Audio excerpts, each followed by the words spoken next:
Life is like a jigsaw puzzle, piece by piece. Her story unfolding, her spirit released.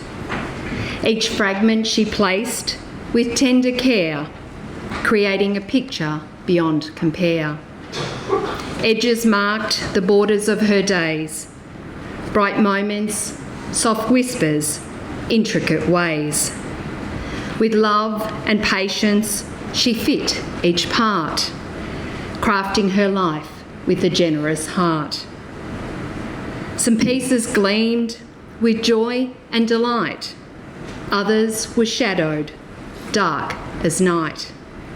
Yet through it all, she never lost grace, finding the fit, each piece in its place. Now the puzzle is finished, the final piece set. Her legacy lives on, you'll never forget. Her image complete, her journey done, a life well lived, a race well run. In the grand puzzle of life, Raynor played her part, a beautiful soul and a cherished heart. Good morning and welcome to you all. My name is Rhonda Edwards. We have come together today to pause, to remember, to acknowledge the rich and beautiful life of Raynor Thomas and the special place she held in each of your hearts. I'd like to also welcome today those that are joining us remotely and unable to be here, especially those in Ireland. So welcome to you. I began today's service with a poem titled Life is Like a Jigsaw Puzzle. Raynor had a real love of jigsaw puzzles, and perhaps that's because she appreciated how individual pieces on their own can seem ordinary. Yet when they come together, they create something complete and wonderful. In much the same way, Raynor's life was made up of many pieces: family, friendships, travel, and the interests she pursued, all coming together to reveal the picture of a life well lived. However, when someone we love is no longer with us, it can feel as if pieces of our own lives are missing.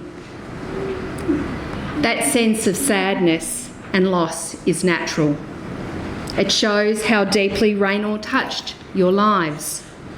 And it is through the memories, the shared moments, and the love you carry that you will find comfort and strength in the days ahead.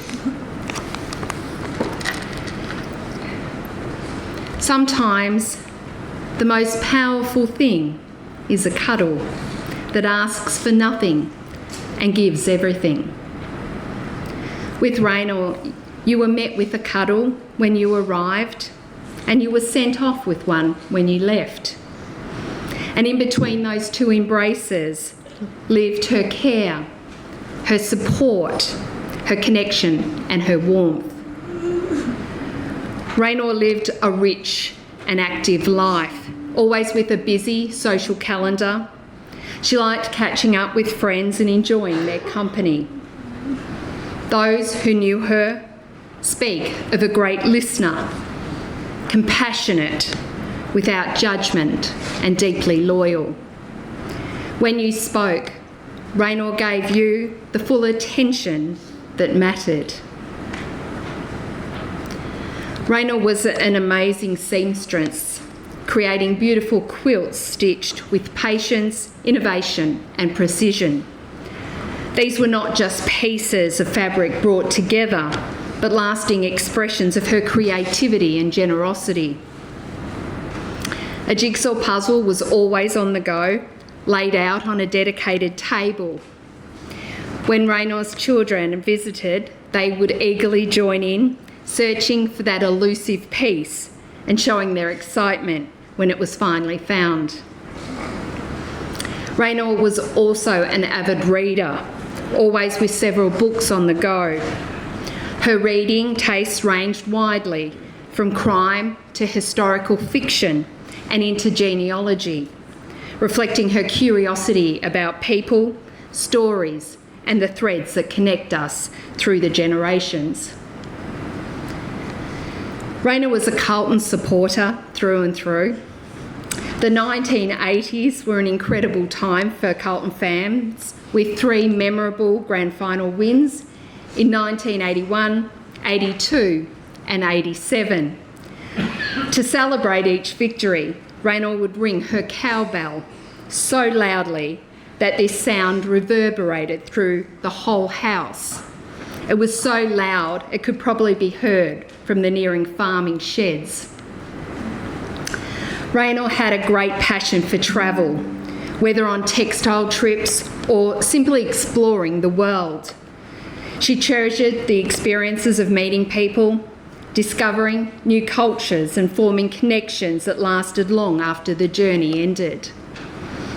Over the years, Raynor visited many places, including Syria, Ireland, Russia, America, China, Vietnam, Canada, Spain and Morocco, just to name a few, creating many treasured memories that she would speak of so fondly.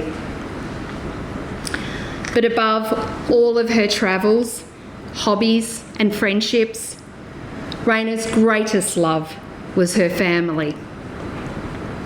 Losing her beloved husband, Laurie, in September 2006, after nearly 40 years of marriage, was devastating. And yet Raynor showed remarkable resilience, carrying on with strength, grace, and a quiet determination to continue cherishing and nurturing the family they had built together.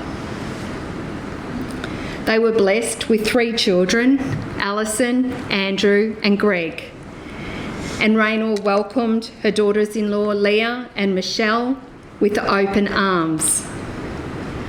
She was a proud and devoted grandma to Emma, Neve, Scarlett and Declan. Raynor maintained a strong and close relationship with her sister Sandra, as well as her siblings-in-law, David and Jenny, Madge and Ian, Rosemary and Brian, and her nieces and nephews. Life's furry companions were also deeply important to Raynor and were always considered part of her family. She will now be reunited with both her husband, Laurie, and her beautiful schnoodle, Pringle. Raynor lived a life that prioritised others and valued the people around her. She carried herself with strong principles, respect, loyalty, honesty, compassion and decency. These qualities shaped the way she nurtured her family, welcomed friends, and connected with everyone she met. Raynor lived with heart, spirit, and kindness, and it showed in everything she did. And when we think about Raynor's life, there is much to reflect upon, and I'd like to now invite her son Andrew to come forward and share his mother's eulogy.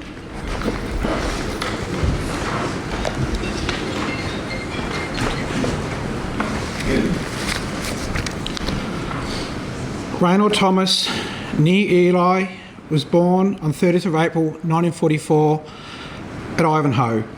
The first child of Ray and Pearl Ely and sister of Sandra, who was born 18 months later at Fairfield. The first years of Mum's life were with her family and her grandmother's home on 16 Gordon Street, Fairfield.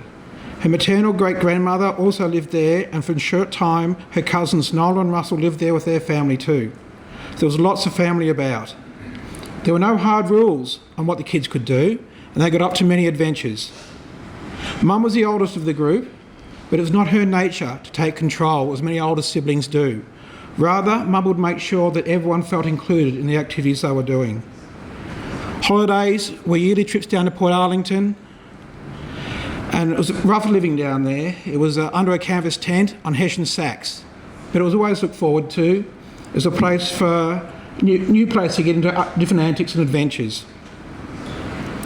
At the age of 12, tragedy struck when her mother Pearl died, and later, after grandmother Annie died, number 16 was sold and the family moved next door to number 14 Gordon Street, the house owned by her paternal great aunt May. The cousins had moved into what Mum called the brick house down the road at number 20, so there was still lots of family about. May took over the raising of Mum and Sandra, taught them home skills and took them on many outings around the city, often with her cousins.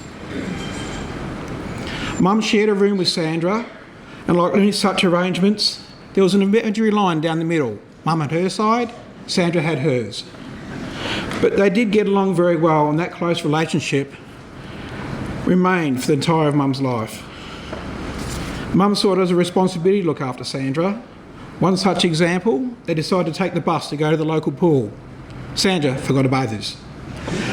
So whilst Sandra waited at the pool, Mum walked all the way back to the home at Fairfield, got the bathers, walked all the way back so that Sandra and Mum could still enjoy the day together. Mum enjoyed school and performed very well. It was recommended after primary school that Mum started secondary school with Westgarth Central, which was a feeder school into University High, where she finished her later high school years. Mum was also taught various skills at home, including cooking, sewing and needlecraft. But not all lessons were well received. Elocution lessons, for example, Mum hated those. She never really liked cooking either. In fact, she once told me she hated cooking. But even so, still served up some of my favourite meals as a child, including her roast. And I've never been able to make my roast potatoes as crispy and tasty as she did. University High was followed by 3 years at Coburg Teachers College, where Mum earned her infant teacher certificate and made friends with the ladies who shared the lockers next to her. It was a group that got on really well, and Mum maintained contact with them her entire life. After graduating from Teachers College, Mum was placed first at the school at Terang and then followed by Elmore. And it was at Elmore, after a trip to the Flicks, that Mum and her friends decided to go to the local dance. It was a decision that would shape her life, as there she met a young man named Raynor Thomas, my dad, who was herd testing there at the time. And Dad was smitten right away.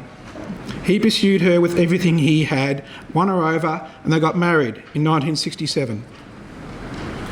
Dad moved on from herd testing to share farming, and Mum joined him there. Very soon, the first child, Alison, was born in 1968. Mum could not wait to bring her back to Gordon Street to show her off to May. I followed soon after in 1970 and Greg in 1972. Share farming was replaced by farm and timbering near Rochester. Farm was a very generous term for that block. At that point, it was undeveloped. Mum and Dad needed to bring in the fences, the house, the dairy and buy the herd. Mum established the house while Dad was out building up the farm, although Mum helped there too, and still managed to raise the 3 of us kids. It might have been Mum's own upbringing which gave her faith that she could leave us to our own devices around the house, but that changed when, at age 4, I decided her nice, freshly neat, clean kitchen needed a red paint job from a tin I found in the closet. She kept a much closer eye on us after that. It was very hard going in those years. Dad's fire and drive was superbly complemented by Mum's calm thoughtfulness, and together they moved things forward. Once we kids were old enough and at school, Mum returned to teaching at Rochester Primary School. Whilst it was very tough for Mum and Dad, I never felt that way as a kid. I recall one year for our birthday parties, Mum made very special cakes. There was a doll for Alison, a guitar for me, and a bust for Greg. We were all very proud of these cakes when our friends looked on with admiration when they were presented, and it was a talk of school afterwards, and I remembered they taste great too. In 1979, things were ripe for a move to a more developed block of land. Dad bid on a couple of farms without success. Mum provided the advice when making an offer for an old soldier settlement on Montgomery Road at Yarrawea, and it was successful. Dad was delighted. He remarked to Alison that he could not hug Mum enough for her advice and attributed her for that success. The following year, Mum got a role as a third-grade teacher at Cobram Consolidated School and continued this role for a few years. And many of her old students still remark to me today that she was their favourite teacher. The farm continued to improve, and after the family, it became Mum's priority. She reduced her educational role to relief teaching and eventually gave it away entirely. During those relief teaching years, we kids were often instructed not to answer the phone in the morning, because if Mum was asked, she could not help but could not say no to a school that needed her. Helping on the farm was not just managing the home and odd jobs around the place. Each year, Dad would agonise over the breeding of this cow with that bull in order to bring forth the next generation of cows to the herd, and Mum was often consulted on the more difficult choices. On the farm, Mum was definitely better in the dairy. Her calm temperament worked well with the animals, and over time she took the greater role on that, helped occasionally by us kids, even when those same animals sometimes rewarded her with a bomb or a shower from above while she was putting on the milking suction cups. She shared this lesson with me. Keep an eye on that tail above. If it starts to raise, get out of there. Thankfully, due to this lesson, I was never hit. She also was entirely in charge of raising the new calves. Many visitors would come to the farm and they would comment on how friendly our herd was, would come up and sniff at strangers rather than staying at a safe distance as many herds did. And this was a reflection of how first Mum, in her caring and raising them, and later Greg under her tutelage, as well as the attitude in the milking shed, made the cows fear they didn't have to fear humans. They were more like pets, and Mum would sometimes cry when a particular favourite cow or calf had to be sold off. Together, Mum and Dad won Commercial Dairy Herd of the Year in 1985. It was a proud success of a partnership between the two of them, and they both celebrated that achievement together. As we kids grew, Mum became the driver and chief supporter of our sporting events. Tennis, netball, cricket, athletics or football, Mum would get us there, hang around and watch us and get us back, usually in time for milking. But if not, we could pay the relief milker. For regional athletics, this meant having to drive for hours to sit around all day and watch us just for a few minutes while we competed in our events, and then hours back. Our success filled Mum with as much joy as it did ourselves. In fact, it did not need to be any success. She loved hearing any news at all about what we're doing, and this is true for anybody she was close to. Family holidays remained important to Mum, and when the farm was quiet, usually in June, we would travel. Each year we went a little further. It was Merimbula one year, Sydney the next, Coffs Harbour, Brisbane, Sunshine Coast. We worked our way up the east coast. There was also a trip to Adelaide, and I remember the summer holidays where we joined Sandra's family at the beach, Waratah Bay. And there was also an enjoyable trip I remember in the Grampians with Dad's side of the family, although there were many other trips to Dad's side as well. In the 1980s, Mum developed an interest in genealogy, tracing both the Eli and Thomas sides of the family back to the migration to Australia in the early gold booms. And further back to the family origins in Cornwall. And yes, there was one convict in the family, which Mum took great pride in calling out to us when she identified that black sheep. Mum maintained an interest in craft. First it was knitting, although after making jumpers for us all, Dad only wore his around the farm, and I tucked mine down the bottom of the drawer and never wore it, so she got a little discouraged by that. But she also made clothes on the sewing machine and we wore those everywhere. I could still see her in my mind, pins held in her mouth, cutting out patterns on the table and pinning them to the fabric while she was listening to the radio.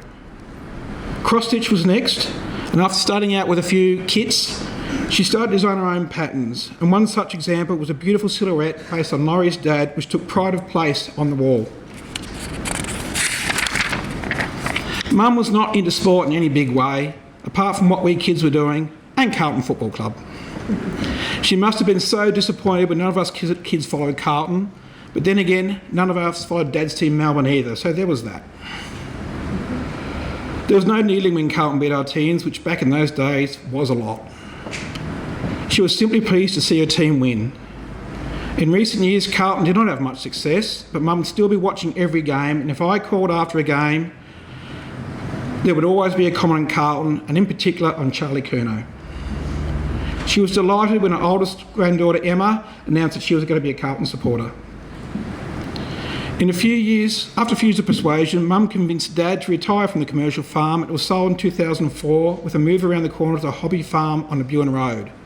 Mum continued to cross-stitch and combined it with quilting, which after a family became her second love. Unfortunately, shortly after retirement in 2005, Laurie became ill with cancer. Mum was his chief carer, driving him all over appointments around the state. She still maintained her crafting, but Dad was a priority. Cancer beat Dad in 2006, leaving a large hole in Mum's life. The initial intention was to stay at the Buin Road because Mum loved that house and loved the memories. But it became too hard, so it's time for some changes.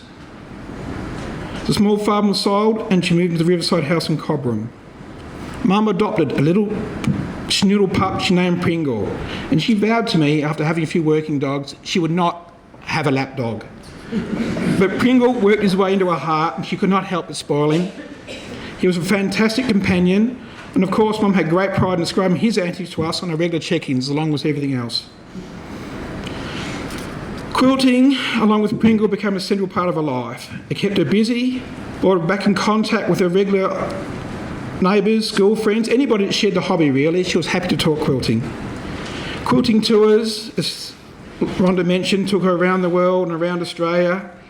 There was also a book club, the Genealogy Society, Yea We're Farming Ladies, regular Thursday exercise class, and her jigsaw puzzles that I loved to do when she came to visit. She kept herself very active and really enjoyed the company of her friends. Mum loved to visit family in Melbourne, and she booked trips to Ireland whenever she could. She was very welcome with the in-laws. In fact, I remember when I first met Michelle, I made the joke that I was over there to check her out for Mum, and Michelle was adamant that I had to get back a good report, but she didn't need to worry. And Mum loves Michelle, and she loved the Burkes. And I know the Burkes in Ireland cherished her visits as much as Greg and Michelle did. Leah's parents, Ray and Carol Gillies, also made comments to her when they first met Mum what a wonderful lady she was. And they would make detours in their caravan trips to visit Cobram, to visit my mum.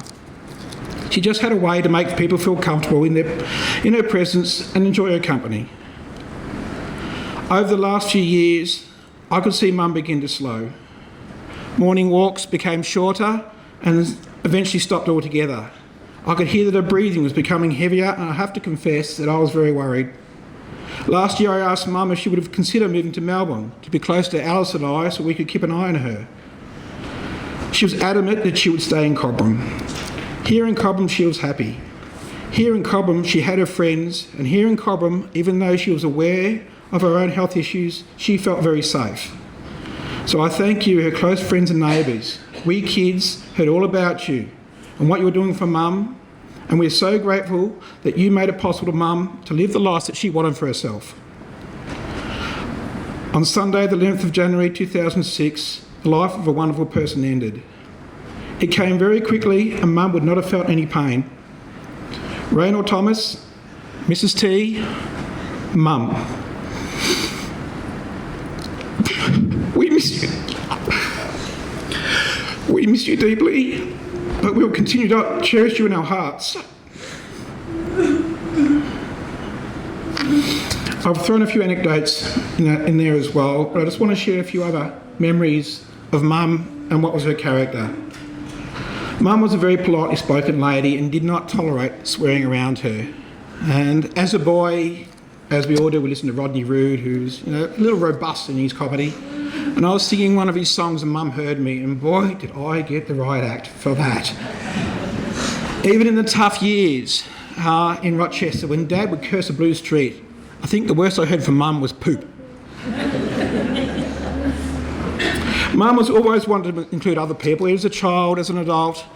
And in primary school, there was a boy in my year called Ross Mundy, who, we all had boys like that, a little bit difficult in learning, a bit different, excluded, came socially, you don't mix with him. And Mum heard about this and asked me, why don't you play with Ross Mundy? And she set up subtly some meetings where it'd just be me and Ross Mundy and their family, and in that situation you play with them. And that gave him confidence and he began to become integrated into the group. And that's just the way Mum was. I would have never, ever done that. But Mum, she just couldn't stand someone being excluded.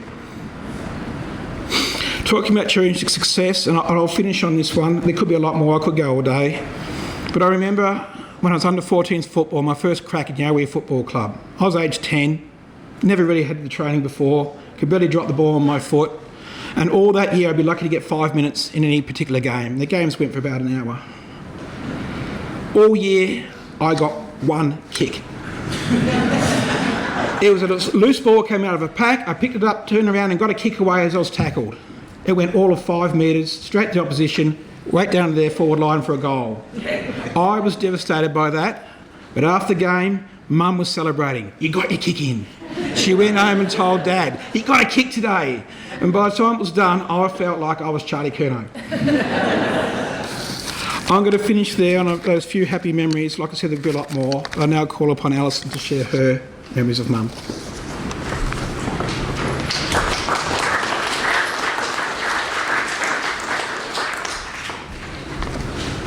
Thank you, Wanda and Andrew, and everyone. Thank you, everyone that's come today or is watching from live stream to help celebrate Mum's life. And we're grateful too for the messages of support from others who have not been able to have joined us today.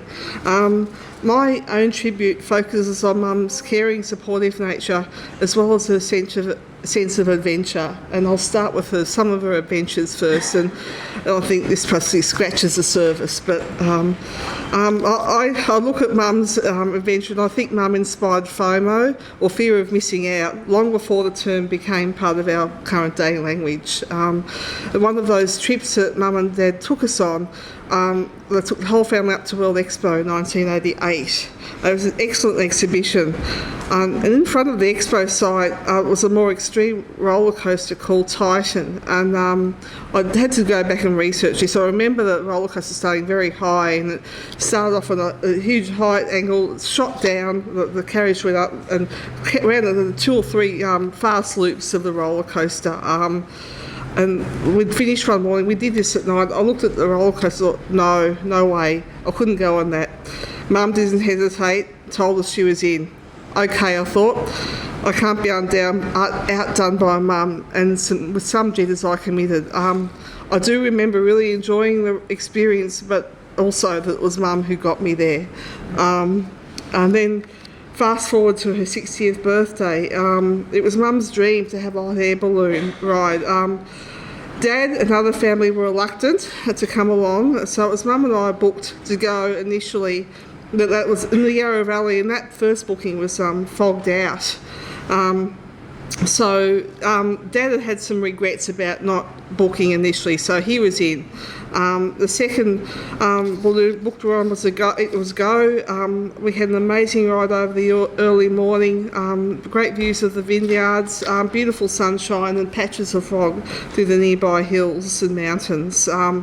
There is a video experience of this experience somewhere that I look forward to viewing it again at some point in the future, near future.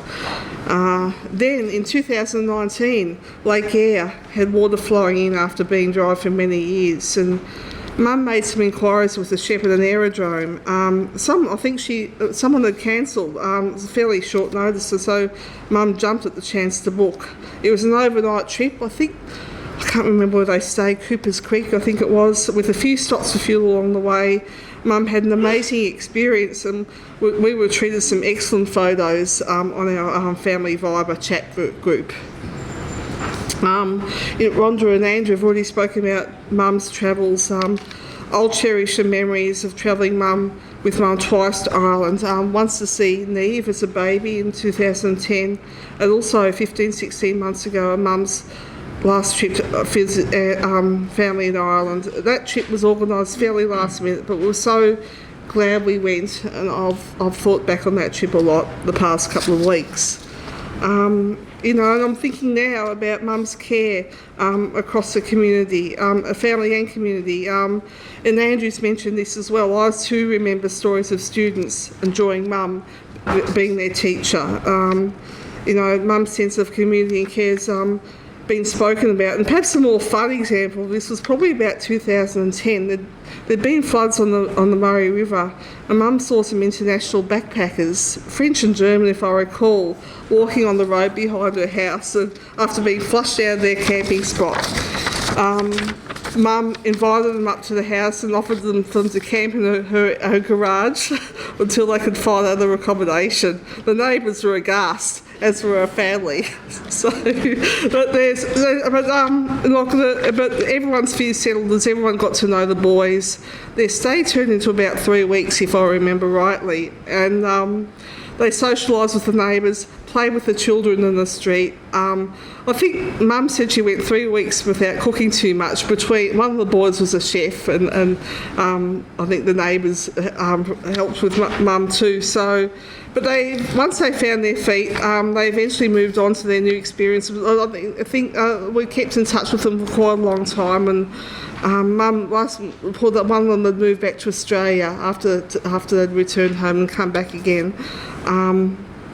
But we have great memories of socialising the street with Mum and the neighbours' care. The family, Andrew's mentioned the many trips, and perhaps I had them written here, but I won't cover them again. We had the trips to Queensland, the beach visits, Venus Bay as well, and an Easter trip with extended family camping down at Sumstead in the Grampians. Mum took us on some of those trips, but then those trips that Mum and Dad both took us on during the dry season in May, early June. So we never missed out.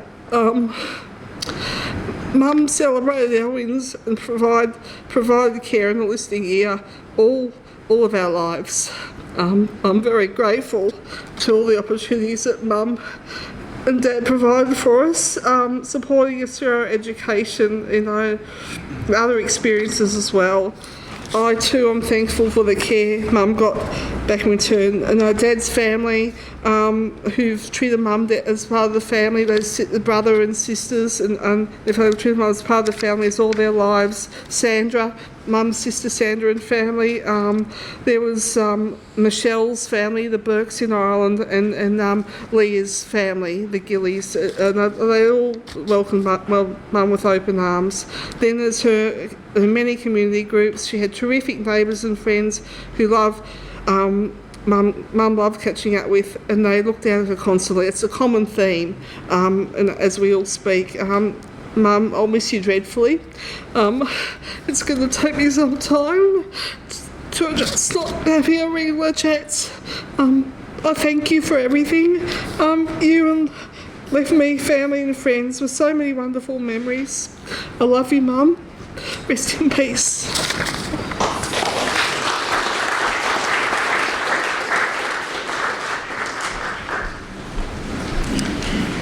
Thank you, Andrew and Alison. What a beautiful tribute to your mum and giving us an insight into her. And to continue sharing, I would like to now ask Greg, her other son, to come forward and share some of his memories.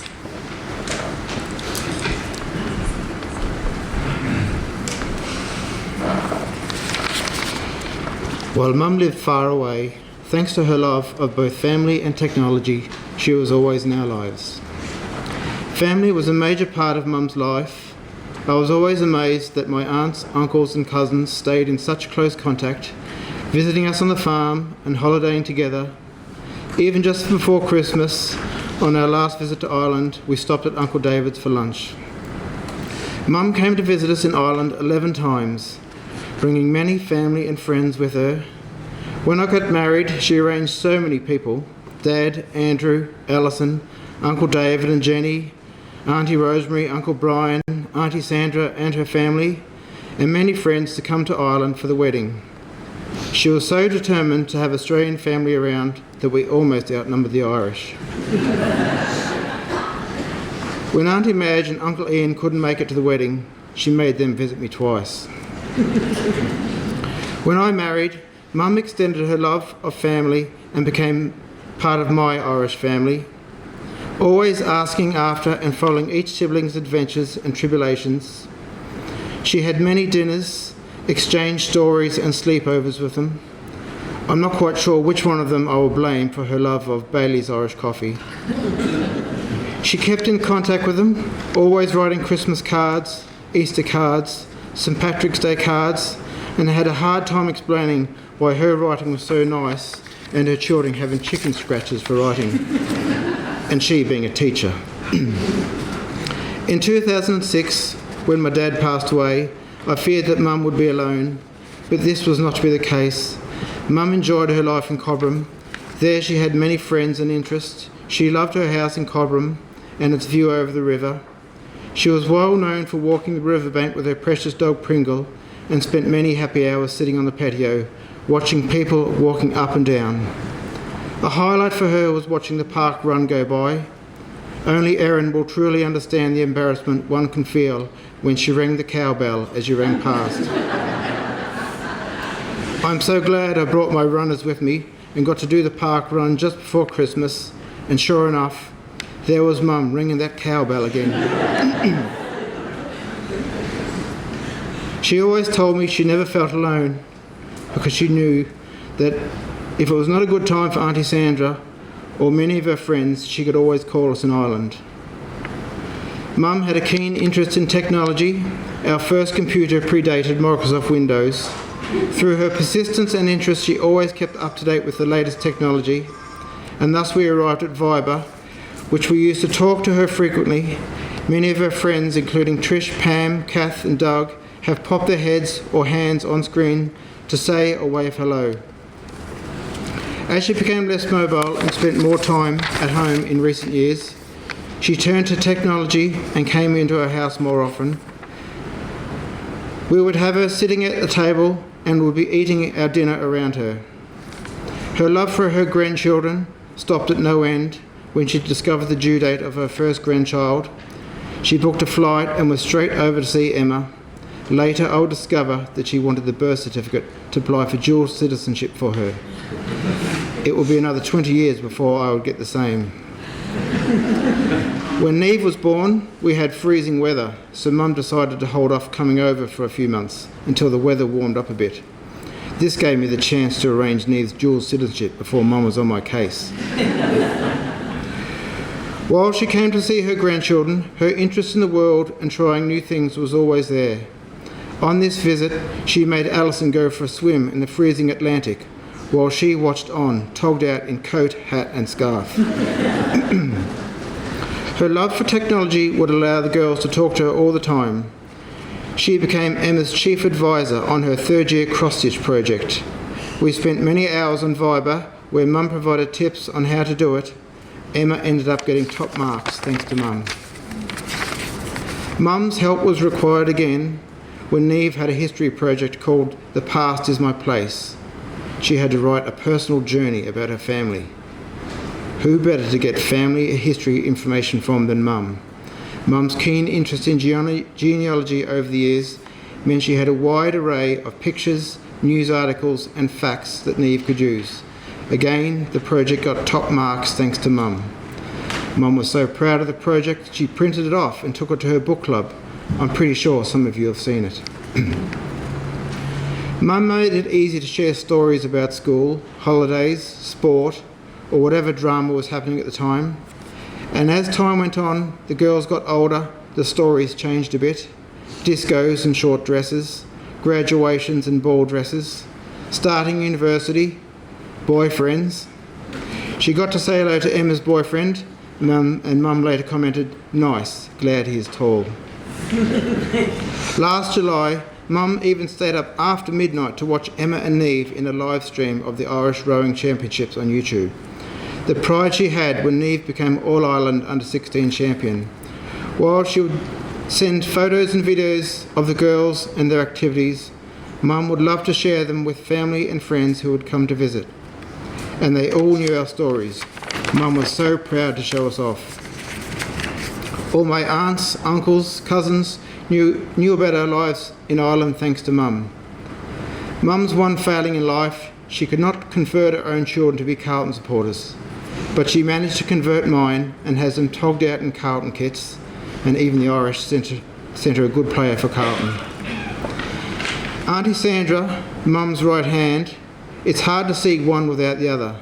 Both were grandmas to my children and kept a very important chain of communication going. I would tell my mum tale of woe, and she would tell me about Fiona, Kate, Freddie, James, Lily, Anna, Iris and Velvet, keeping her important family together while letting it grow. Thank you, Auntie Sandra, for always being there, not just for Mum, but for me. I don't know how many times Mum made you move the beds around in your house for me and the girls. She'd be glad to know you're not done yet. Michelle is planning another trip, and you are still such a big part of our family. My beautiful wife Michelle is so heartbroken not to be here today. She and the girls are in the safe hands of her mum Nellie while I'm here. Mum and she had a beautiful relationship, chatting on after I went to bed, getting parenting advice, planning trips, sharing quilting and sewing interests, swapping books to read, talking about family and gathering stories to torment me about. Alison, Mum was so grateful you helped her get over here in 2024. We thought her travelling days were over after COVID, but the strong woman she was, even COVID would not stop her. Talk about when someone makes up their mind, there's no stopping her. A lot said by living by the seat of your pants. We will have a celebration of Mum's life back in our home in Ireland next month. While Mum lived far away, she was a huge part of our lives and will never be far from our hearts. Enjoy your heavenly home, Mum, as much as you enjoyed this one. We love you and miss you.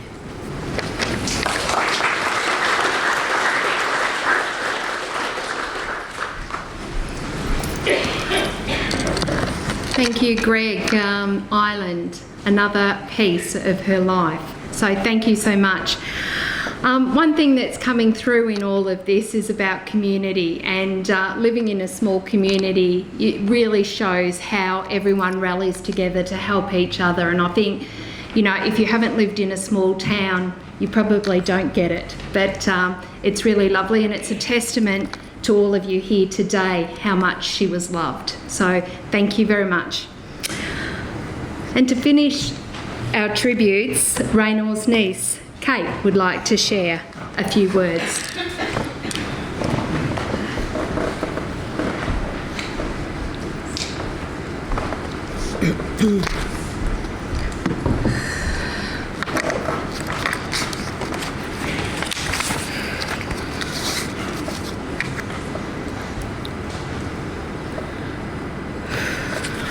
Raynor, auntie to myself Kate, sister Fiona, brother David, Raynor's nephew James, nieces Lily and Anna, and very dear sister to my mother Sandra, and someone so special to so many others.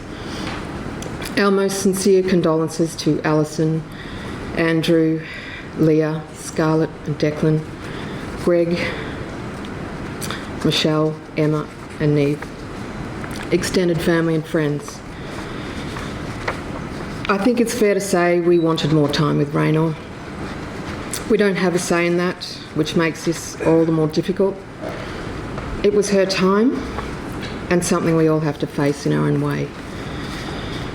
Upon hearing the news of her passing, I was immediately struck by the monumental amount of memories in my mind, stirring up a whirlwind of emotion.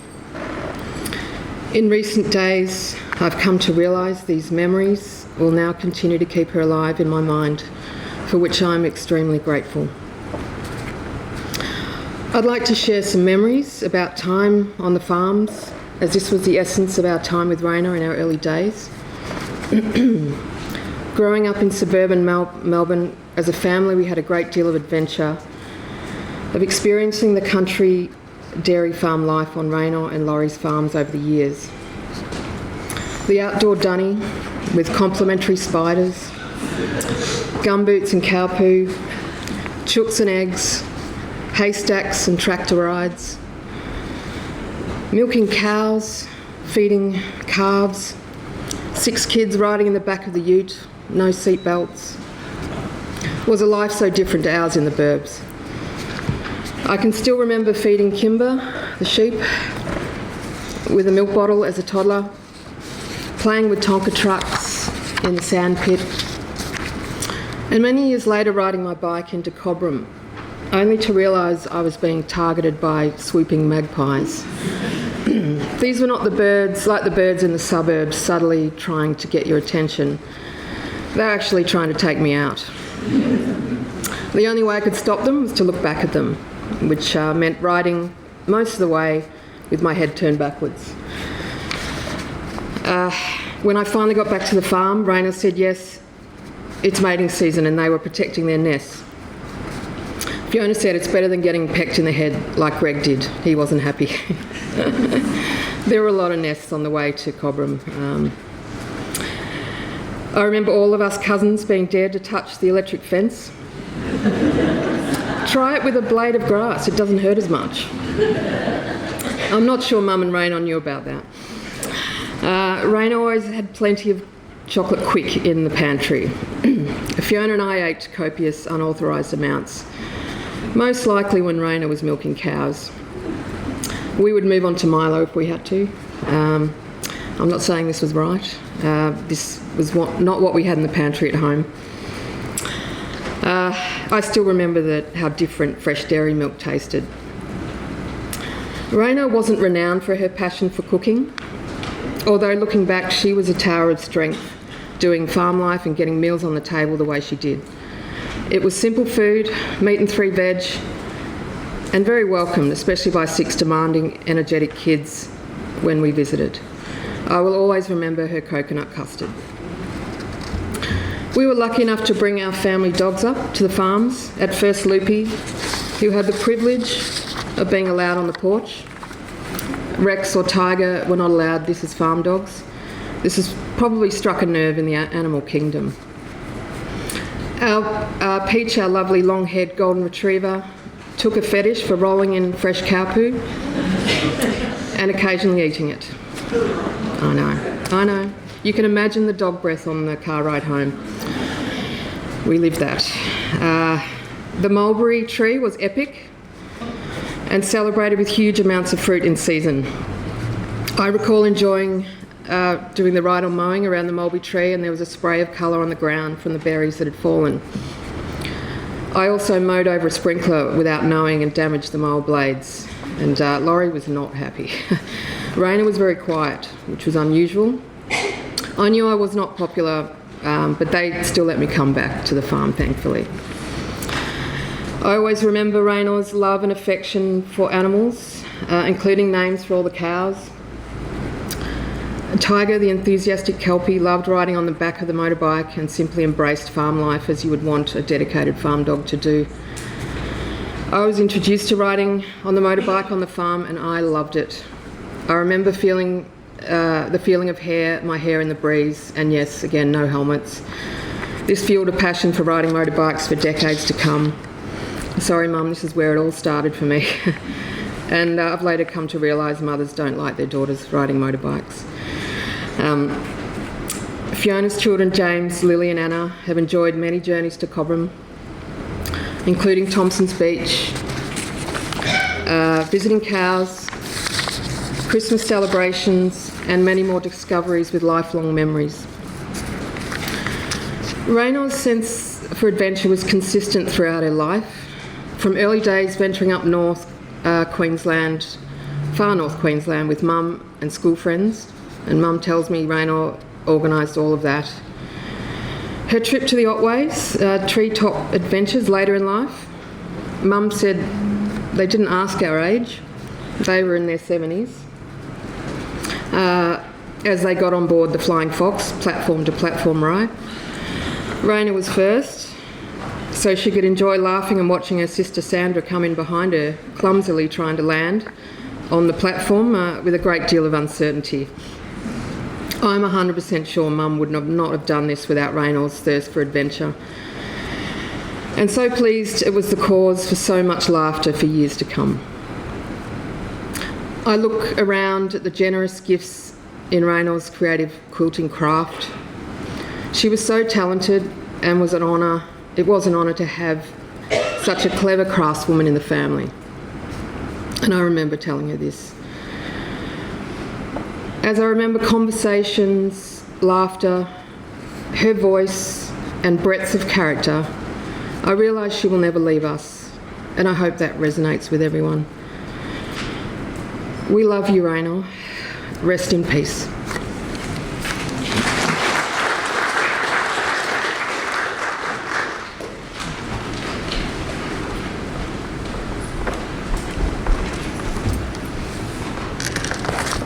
Thank you so much, Kate. Some really beautiful tributes and some wonderful memories, gives you a clearer insight into Raynor's life. So let's put our hands together for our speakers.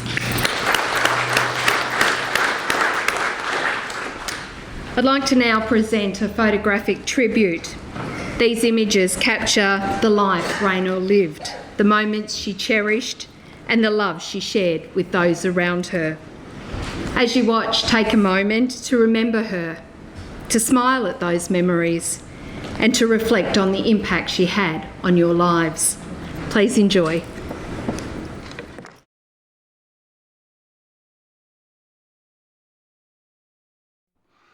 Okay, this one's for Gabby.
Wonderful memories.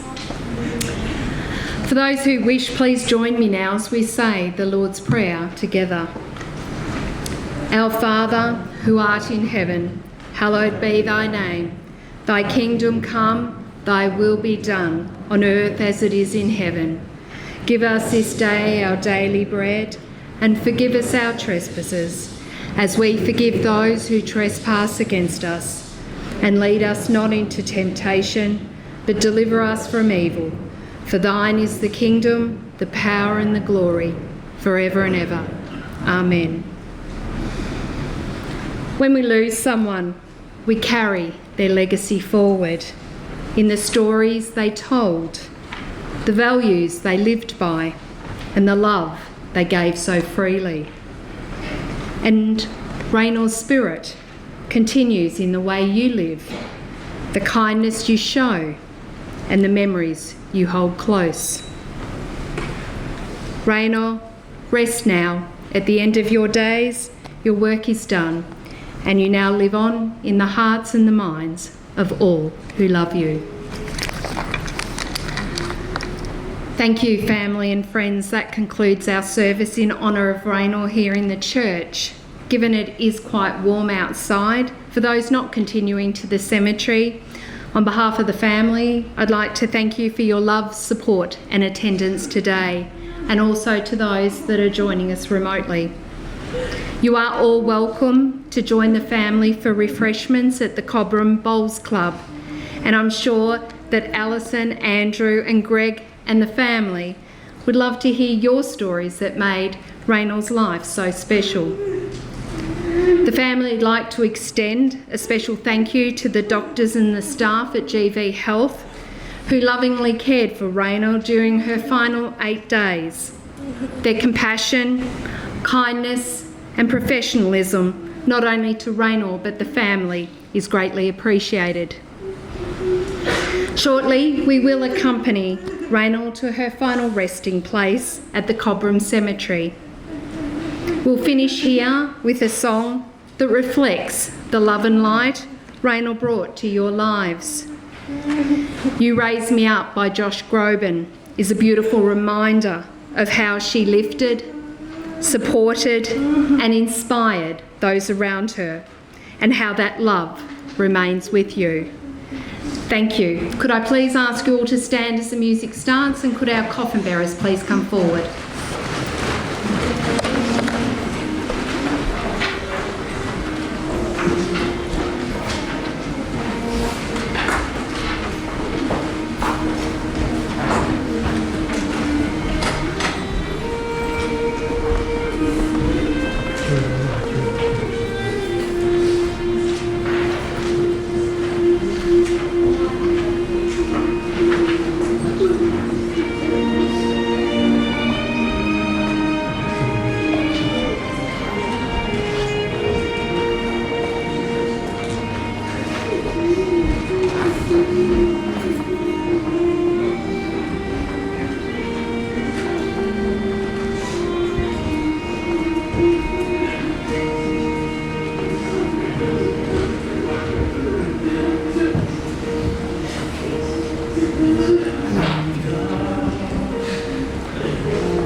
Time to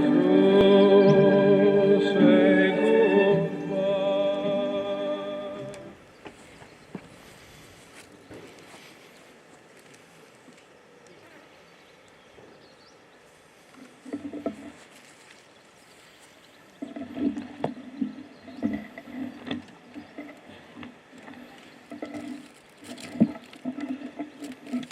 Hello again.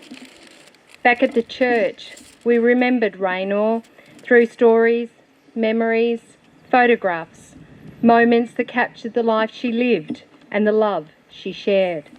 And here now at the cemetery, we gather to say our final goodbyes and lay her to rest. But before we do, I'd like to invite Alison to come forward and share a reading titled A Message to My Family.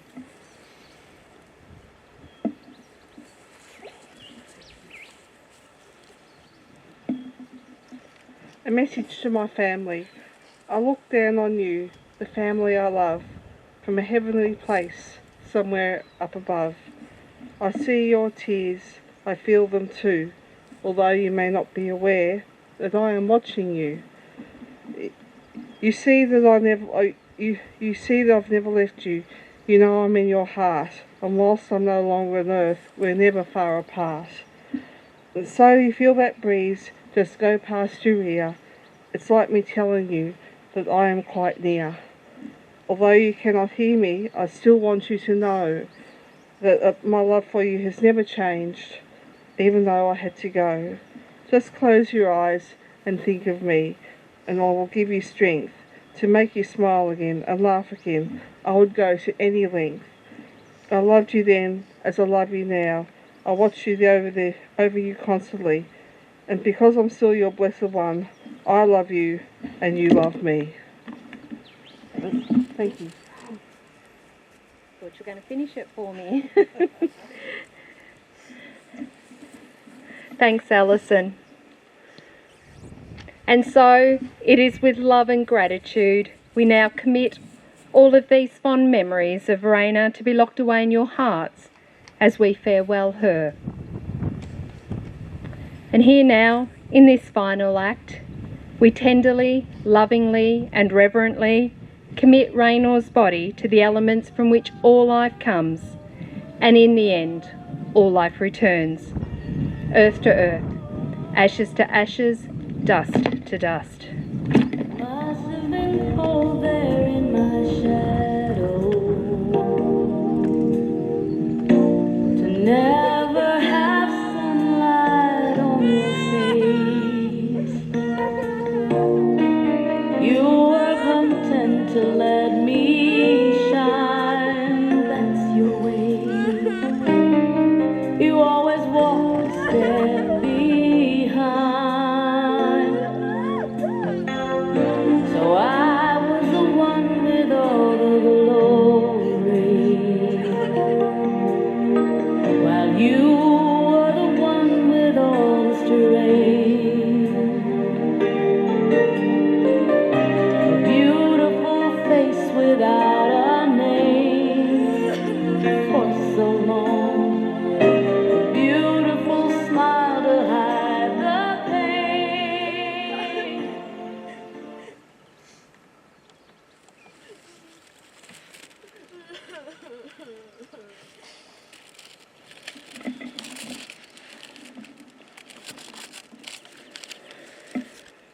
We now leave Raynor in peace, reunited with her beloved husband, Laurie, and dear puppy, Pringle.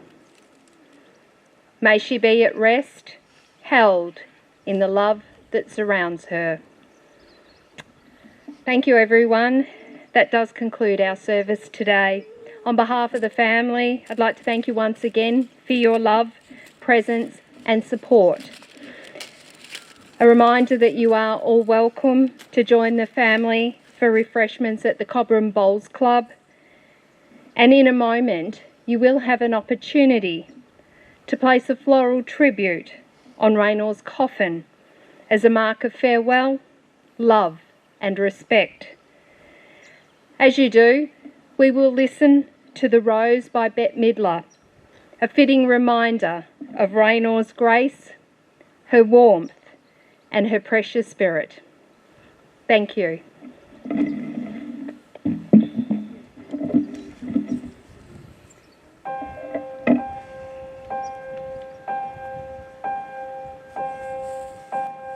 Some say love, it is a river that drowns the tender reed.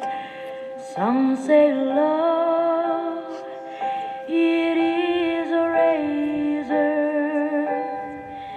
that leaves your soul to bleed. Some say love, it is a hunger, an endless aching need. I say love, it is a flower, and you, its only seed.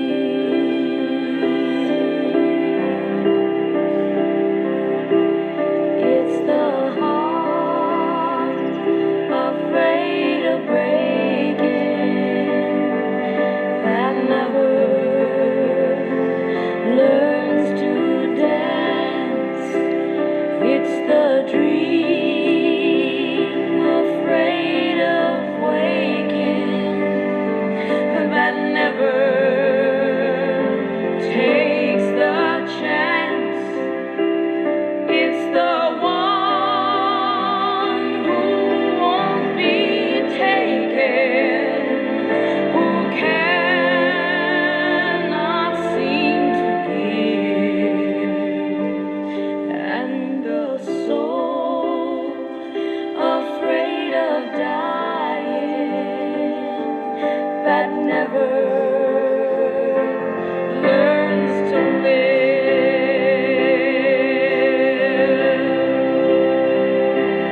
When the night has been too lonely and the road has been too long, and you think that love is only for the lucky and the strong, just remember in the winter, far beneath the